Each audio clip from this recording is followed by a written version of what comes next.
Back to our channel. അപ്പോൾ നമ്മുടെ കവായി ജേണൽ സപ്ലൈസിൻ്റെ പാർട്ട് 2 വീഡിയോ ആണ്. അപ്പോൾ പാർട്ട് 1 വീഡിയോ കാണാത്തവർ വേഗം തന്നെ ചാനലിൽ പോയി കണ്ടു വെക്കുക. അപ്പോൾ കഴിഞ്ഞ വീഡിയോ കുറച്ച് ലോങ് ആയതുകൊണ്ട് ഈ വീഡിയോ ഞാൻ ഭയങ്കര ഷോർട്ടാക്കിയിട്ടുണ്ട്. എല്ലാം പടപടയെന്നായിരുന്നു. അതുകൊണ്ട് നിങ്ങൾക്ക് മനസ്സിലായില്ല എങ്കിൽ നിങ്ങൾ സ്ലോയിലിട്ട് കാണാം. പിന്നെ ഇതിൽ മനസ്സിലാവാതിരിക്കാനൊന്നുമില്ല. ഫസ്റ്റത്തെ നമ്മുടെ കവായി സ്റ്റിക്കർ അത് എല്ലാവർക്കും ഉണ്ടാക്കാൻ അറിയാവുന്നതാണ്. നെക്സ്റ്റ് നമ്മൾ ഉണ്ടാക്കാൻ പോകുന്നത് കവായി സ്റ്റാമ്പാണ്. ഇത് ഞാൻ ChatGPT കൊണ്ട് ക്രിയേറ്റ് ചെയ്തെടുത്തതാണ്.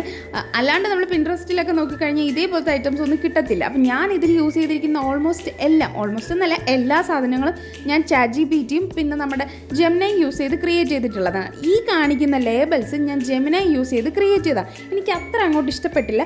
പക്ഷേ ആദ്യം ഞാൻ ChatGPTയോട് ചോദിച്ചിട്ട് എനിക്ക് തന്നില്ല ശരിക്കും പറഞ്ഞാൽ. അതുകൊണ്ടാണ് ജെമിനൈ യൂസ് ചെയ്ത് ക്രിയേറ്റ് ചെയ്തത്. അത് കഴിഞ്ഞപ്പോൾ എനിക്ക് ChatGPT തന്നു ഗൈസ്. അത് അടിപൊളിയാണ്. ഞാൻ അത് ഷോർട്സിൽ പോസ്റ്റ് ചെയ്യാം കേട്ടോ. പിന്നെ നമ്മൾ കുറച്ച് പോളറോയിഡ്സും കൂടി ഉണ്ടാക്കിയിട്ടുണ്ട്. എല്ലാം കളർഫുൾ ആയതുകൊണ്ട് പോളറോയിഡ്സ് ഞാൻ അത്ര കളർഫുൾ ആക്കിയിട്ടില്ല. നിങ്ങൾക്ക് ഇഷ്ടമുള്ള പോലെ അത് ചെയ്തെടുക്കാൻ വേണ്ടിയിട്ട് പറ്റും. അങ്ങനെ ഫൈനലി നമ്മുടെ ഉണ്ടാക്കിയ ഐറ്റംസ് എല്ലാം ഒന്ന് നീറ്റായിട്ട് അറേഞ്ച് ചെയ്ത് കൂടെ കൊടുത്തിട്ടുണ്ട്. കാരണം നമ്മൾ യൂസ് ചെയ്യുന്ന സമയത്ത് നമുക്ക് എടുക്കാൻ എളുപ്പത്തിനാണ് ഇങ്ങനെയൊക്കെ ചെയ്ത് കൊടുത്തത്. ഇങ്ങനെയൊന്നും ചെയ്യേണ്ട ആവശ്യമൊന്നുമില്ല. പിന്നെ നിങ്ങൾക്ക് കാണിച്ചു തരുമ്പോൾ കുറച്ച് വൃത്തിക്കും എനിക്കൊക്കെ ഇരുന്നുകൊണ്ടേന്ന് വെച്ചിട്ടാണ് കാണിച്ചു തരുന്നത്. സപ്ലൈസ് എല്ലാം ഉണ്ടാക്കി കഴിഞ്ഞിട്ടില്ല. ബാക്കി ഞാൻ പാർട്ട് 3 ആയിട്ട് ഇടാം കേട്ടോ. അപ്പോൾ അത്രയേ ഉള്ളൂ. ബൈ.